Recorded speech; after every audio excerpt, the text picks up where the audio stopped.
Bonjour à tous, est-ce que vous m'entendez bien? Écoutez, je vous souhaite la bienvenue, je vous remercie d'être là aujourd'hui. Donc je me présente, je suis Véronique Pape d'Ecopolis. Alors je vais essayer d'avancer. Voilà. Donc la directrice d'Ecopolis, Ecopolis c'est un pôle de ressources pour le bâtiment et l'aménagement durable. On agit au niveau du territoire de l'Île-de-France et on fait partie d'un réseau plus global qui est à la fois le réseau bâtiment durable et puis également le collectif des démarches bâtiments et quartiers durables, puisqu'on est porteur de la démarche bâtiment durable francilien et quartier durable francilien. Donc une démarche d'évaluation environnementale qui suit des projets depuis la conception jusque 2 ans après la livraison. Et aujourd'hui, on voudrait partager avec vous des retours d'expérience de projets qui ont justement été accompagnés avec cette démarche BDF, donc bâtiment durable francilien, sur le sujet de l'eau, qui nous paraît être un enjeu vital.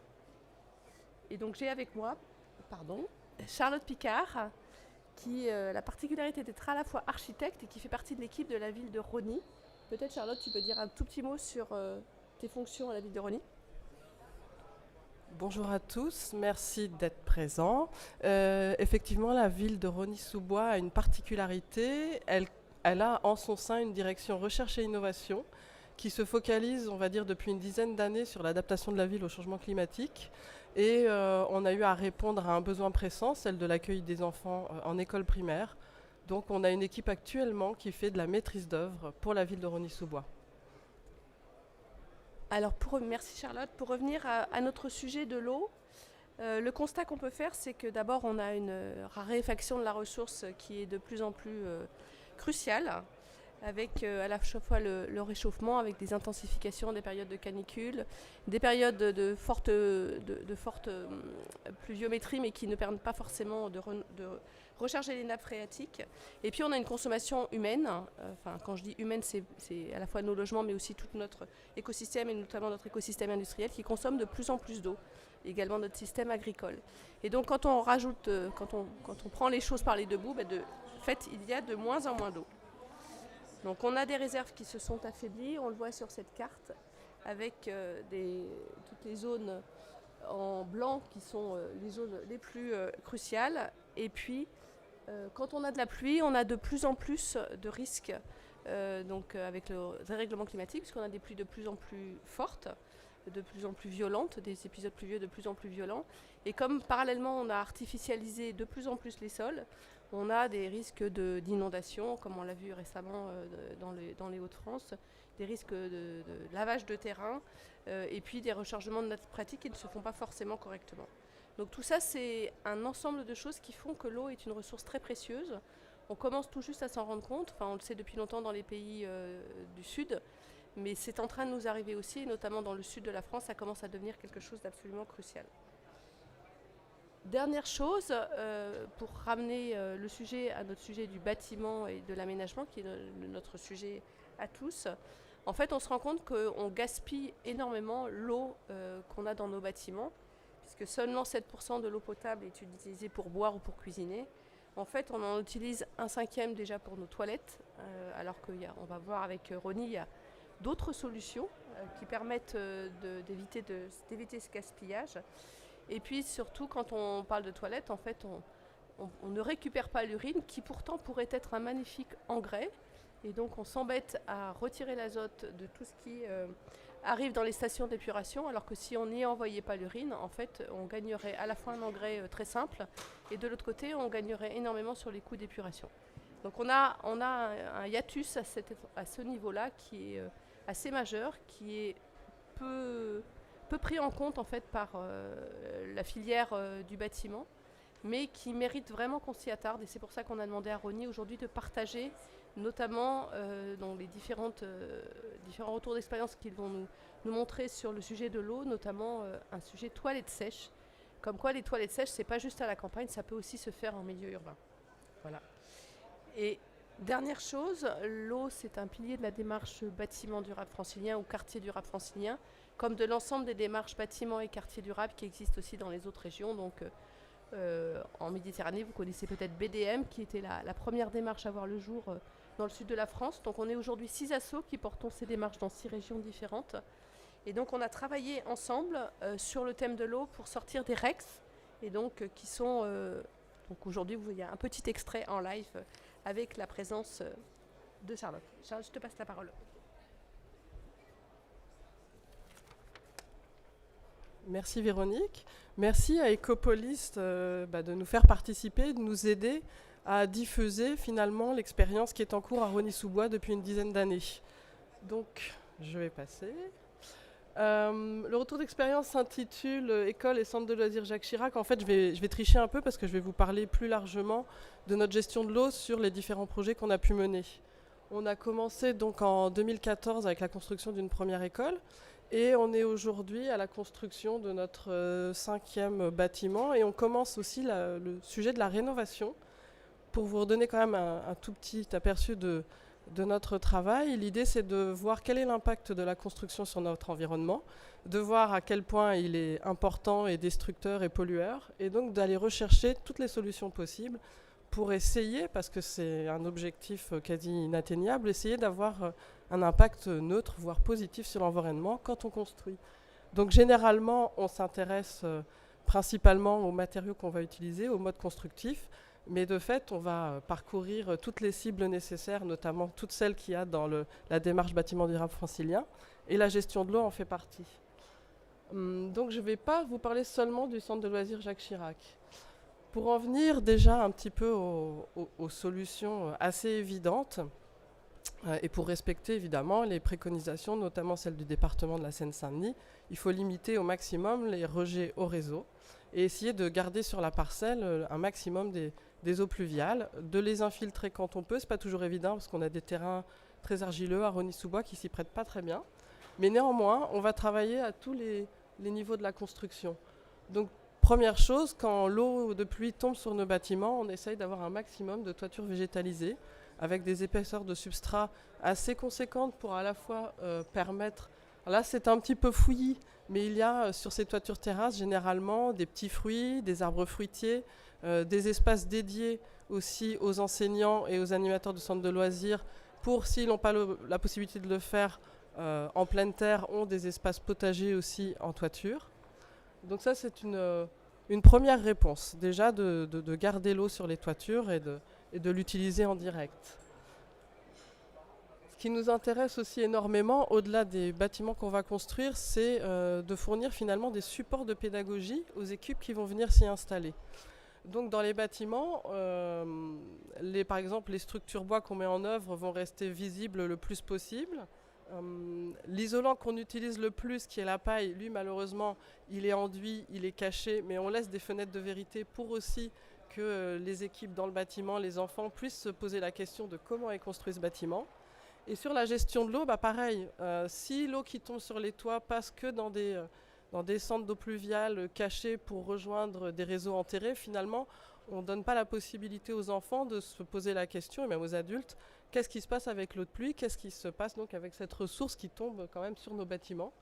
Et donc on essaye, alors c'est peut-être pas évident de se rendre compte, mais on essaye d'avoir, selon les projets, de la visibilité de cette eau de pluie. Donc sur la grande photo qui est à gauche, c'est l'école élémentaire des Boutours, on a des EP ouvertes en façade. Je ne sais pas s'il y a un petit pointeur.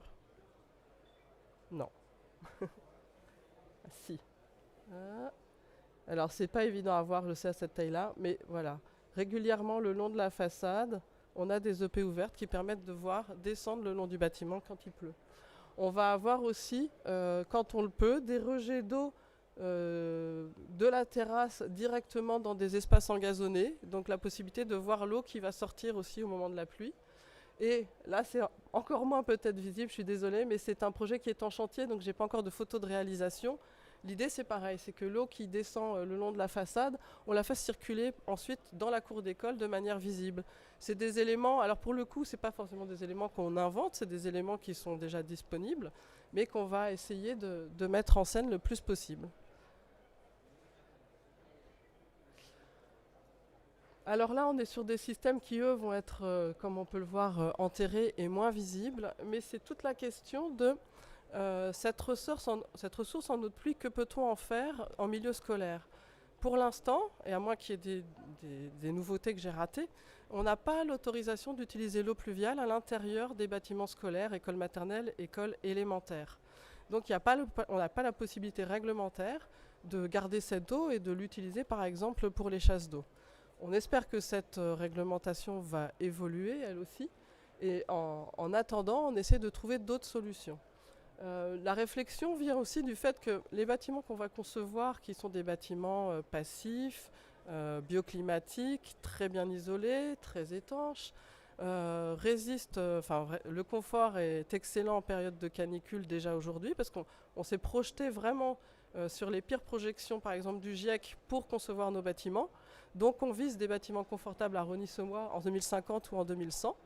Donc de ce point de vue-là, on a des bâtiments très performants, très bien isolés aussi pour les périodes de froid. Donc ça, c'est une première chose. Mais le bâtiment ne peut pas tout, en fait. Il y a de tels extrêmes de température maintenant qu'on se dit que l'hiver, quand il fait froid, il faut prévoir éventuellement que les enfants aient à disposition des surgilets.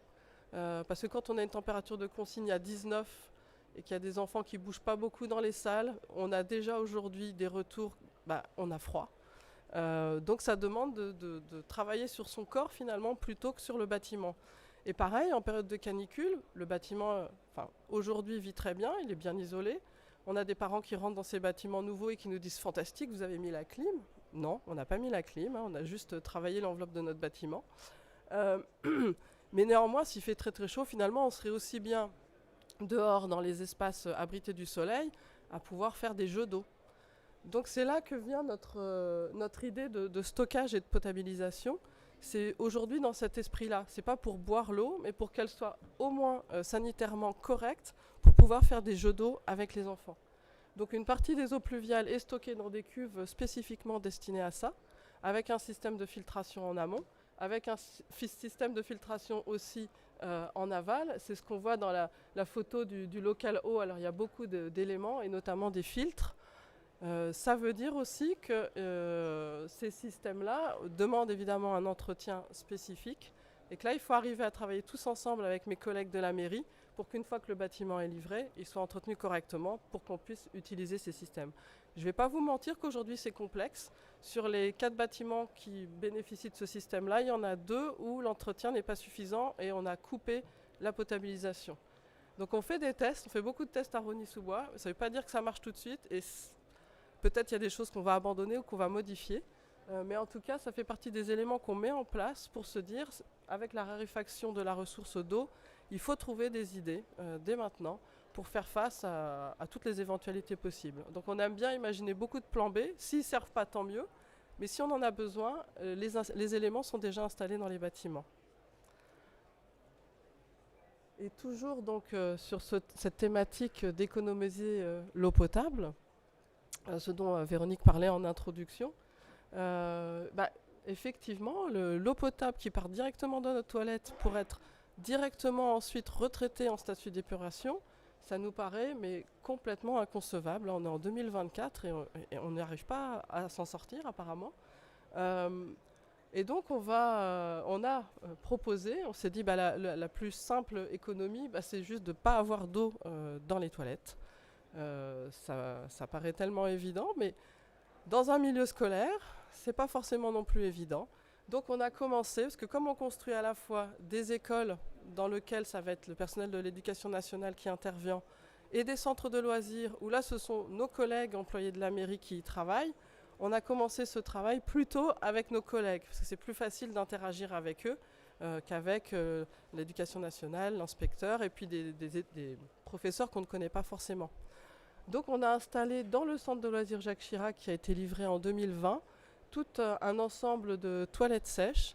Le centre de loisirs fait à peu près 1000 m². Il a été conçu pour accueillir 180 enfants, on va dire au pic de son fonctionnement. Il est sur 2 niveaux. Donc d'emblée, on n'a pas été non plus restrictif. On a des toilettes sans chasse d'eau au rez-de-chaussée et des toilettes classiques, entre guillemets, à l'étage. Donc on laisse le choix aussi aux utilisateurs. On ne les brusque pas non plus parce que c'est tout un travail d'acculturation.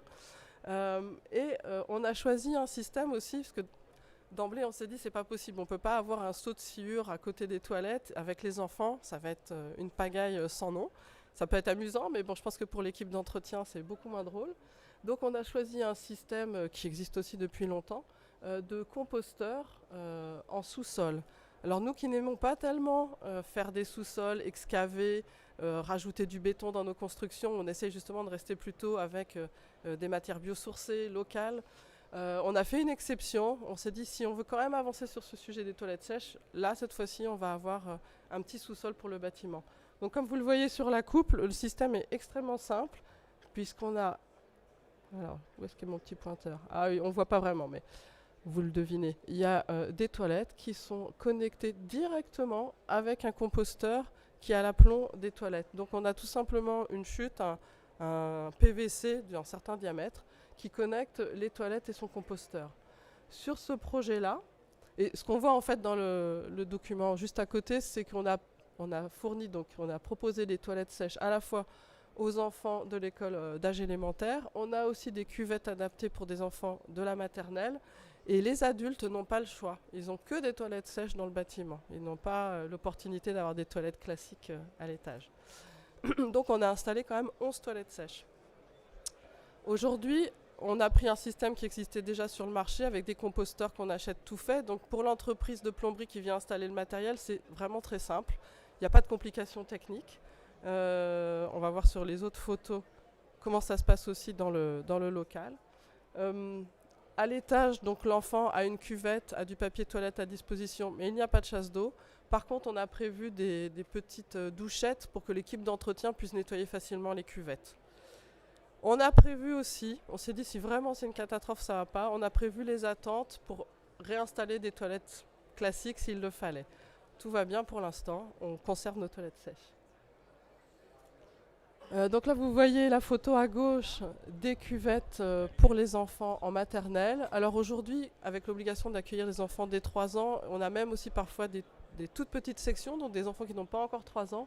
Et le retour des équipes, c'est que parfois ils sont tellement petits que même la cuvette adaptée pour eux, elle est encore un petit peu grande. Donc il y a un travail là sur lequel on est depuis un certain temps, de trouver des lunettes pour réadapter aussi la taille de ces cuvettes.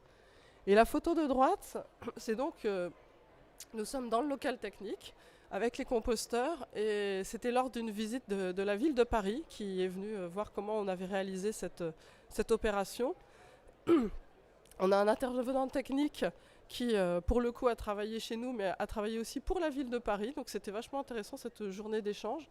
Ça, c'est des éléments que vous retrouverez. Le CAUE de Paris a fait toute une journée d'information sur les toilettes à l'école. Et donc, ils ont compilé beaucoup de documents. Si le sujet vous intéresse, c'est disponible aussi sur leur site internet. Et donc, l'entretien est relativement simple. Dans le cas du centre de loisirs Chirac, on n'a pas opté encore pour la récupération des urines. Donc aujourd'hui, je suis désolée, dès le matin, je rentre dans des détails techniques, mais les urines vont passer à travers le composteur, qui lui a été rempli de sueur à l'origine. Les matières fécales vont rester là, les urines sont évacuées et elles rejoignent le réseau d'eau usée assez classique. Après, je vais vous parler d'une petite évolution. Au niveau du composteur, on a un entretien qui est somme toute assez léger. On avait prévu une visite tous les mois. Et finalement, au vu de l'utilisation de cet endroit, c'est un centre de loisirs, donc il ne fonctionne pas toute la journée. Les enfants ont d'autres opportunités d'aller aux toilettes à l'école, au moment de la restauration. Donc on a pu décaler aussi l'entretien de ces composteurs. On a un prestataire extérieur, mais notre équipe en interne est formée aussi. Donc je peux aller vérifier l'état des composteurs. Et en fait, une fois qu'on évacue les urines, le compostage est si efficace qu'on ne sait pas quand est-ce qu'on aura vraiment besoin de vider ces composteurs. Pour l'instant, la matière se dégrade, se compacte. Et ça fait donc presque 3 ans et demi que c'est en fonctionnement. On est loin d'avoir besoin de vider ces composteurs. L'idée, c'était de se mettre en contact, on a déjà fait avec nos collègues des espaces verts, pour voir des endroits dans la ville où on pourrait utiliser ce compost. Mais pour l'instant, on n'en est même pas là. On a poursuivi, là on vient de livrer un nouveau centre de loisirs, donc on poursuit cette aventure des toilettes sèches avec des petits changements. Notamment, on nous avait reproché que les cuvettes inox étaient froides au toucher, ce qui n'est pas faux. Et là, il se trouve que l'offre aussi augmente et se diversifie. Donc là, on va avoir des toilettes finalement qui ressemblent de plus en plus à des cuvettes traditionnelles avec des lunettes. Alors ça fait plus d'entretien, mais pour l'appropriation de cet espace, c'est plus simple aussi. Et on a installé aussi des urinoirs secs, donc sans eau également. Et oui, pour finir, pareil, Véronique en parlait au tout début, il y a un laboratoire en Île-de-France qui travaille sur ce sujet. C'est assez passionnant. Et donc ça nous a conduit aussi pour le deuxième centre de loisirs à stocker les urines et rentrer dans ce cycle vertueux de fournir cet engrais. Alors bien sûr, il y a toute une batterie de tests, de vérification de la composition de ces urines. Mais il y a déjà donc des agriculteurs en Île-de-France qui travaillent sur le sujet. J'ai mangé des gâteaux faits à partir de farine issue de blé engraissée aux urines. Donc voilà, on essaye de revenir finalement à des cycles qui existaient en Île-de-France à la fin du 19e siècle, au début du 20e siècle. Circuit court, efficacité, on traite au plus proche des éléments que nous produisons nous-mêmes, des déchets que nous produisons. Merci beaucoup Charlotte. On va prendre quelques questions et je voulais juste vous dire qu'on a fait quelques copies papier de nos REX. On a 5 REX, donc sur 5 sujets différents où vous allez trouver beaucoup de conseils pratiques et des exemples issus de projets accompagnés en démarche bâtiment durable, donc BDF en Ile-de-France, BDM en Méditerranée, etc. Donc n'hésitez pas soit à les prendre ici, soit à les récupérer sur notre site. Et puis vous avez aussi à disposition quelques brochures de la démarche BDF si vous voulez en savoir plus. Est-ce qu'il y a quelques questions?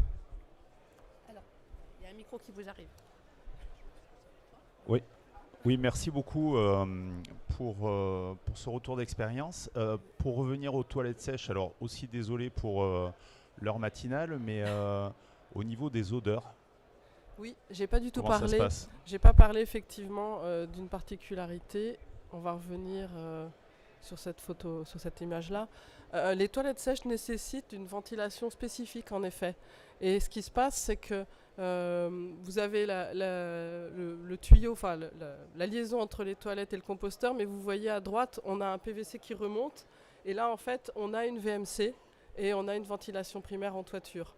Donc, c'est pas la pièce qui va être ventilée. En fait, la ventilation se fait par le composteur et de ce fait, les odeurs ne reviennent pas, quand il y en a, les odeurs ne reviennent pas dans les toilettes, mais partent directement en toiture.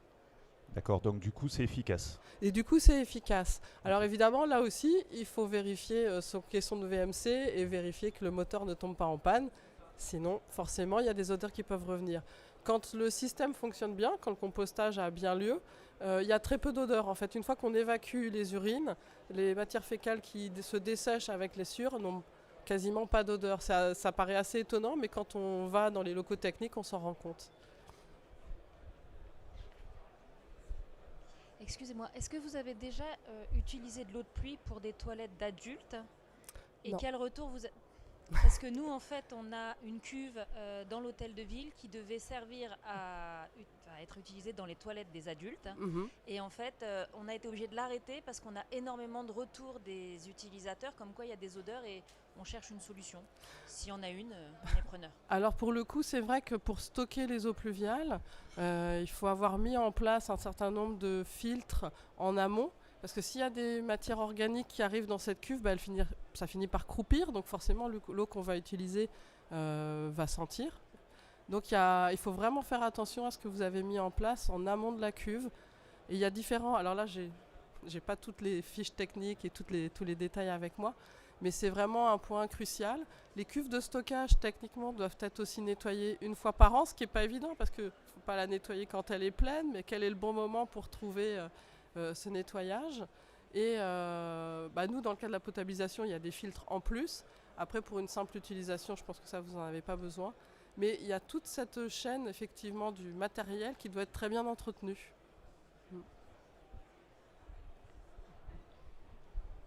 Oui, bonjour. Bonjour. Merci pour la présentation. Petite question concernant l'empreinte en mètres carrés plutôt mètres cubes du composteur dans les sous-sols? Est-ce qu'on a des ratios, des estimations par élève, par WC? Je devrais le savoir par cœur parce que c'est moi qui ai suivi le chantier, mais ce qui se passe, c'est que là, on a été sur une solution qui existait, qui était facile à se procurer avec des composteurs et où on a un composteur par toilette. Vous avez une espèce d'échelle avec les personnes qui sont autour du composteur. Les fiches techniques sont trouvables facilement. C'est du matériel de la marque Clivus Multrum. Après, notre spécialiste, on va dire, la personne qui nous a fourni le matériel, mais qui a aussi une expertise plus large sur le sujet, nous a dit, si vous continuez, en fait, il vaut mieux quasiment construire des composteurs en dur plutôt que d'avoir un composteur par toilette. Enfin, il y a une façon d'optimiser aussi le sujet. Voilà. Nous, la spécificité de nos constructions à Rosny, c'est que souvent on a très peu de temps entre la conception et la réalisation. Et en plus, on mène toutes sortes de recherches sur différents sujets. Donc c'est vrai que pour l'instant, on en est resté à du matériel existant, mais il y a moyen de rationaliser en fabriquant les composteurs, en fait, en maçonnerie. Bonjour, je voulais savoir en termes de logistique, parce qu'on va se retrouver avec des cuves qui sont en sous-sol. Oui. Toute la partie extraction à venir. Alors, l'extraction à venir, pour l'instant, on ne voit rien venir avant au moins 5, 6, 7 ans. Donc c'est déjà quelque chose qui ne va pas arriver souvent. Il y a une trappe au bas du composteur et c'est là où on ouvre pour sortir les matières compostées. Et après, il faut remplir des sacs. Pour le coup, là, c'est vrai que ce n'est pas un endroit qui est très très facile d'accès. Ça dépend des sous-sols. Éventuellement, il faut remonter les sacs un à un. Là, on n'a pas de monte-charge, donc il vaut mieux prévoir de rassembler dans des petits containers pour pas que ce soit trop lourd à déplacer. Mais bon, c'est une opération qui n'arrivera peut-être jamais. Donc on n'est pas trop inquiet là-dessus. Bonjour, pour la sciure, vous disiez qu'il n'y avait pas de seau, ça fonctionne comment en fait En fait, la sciure qu'on a pu mettre, c'était à la mise en service des composteurs. Donc on a rempli peut-être 1/5 du composteur avec de la sciure, et puis c'est tout. Alors, il s'est arrivé, cet été, on a eu un sujet parce qu'il y a un des composteurs qui s'était bouché. Il y avait trop de matière qui s'était accumulée au niveau de l'évacuation d'urine. Et donc, c'était trop humide dans le composteur. Donc là, exceptionnellement, on a dû casser ce qui s'était passé et rajouter de la sciure. Mais sinon, depuis 3 ans et demi, on n'a pas remis de sciure dans les composteurs en fonctionnement normal. On doit bientôt laisser la place. Merci beaucoup. Merci beaucoup.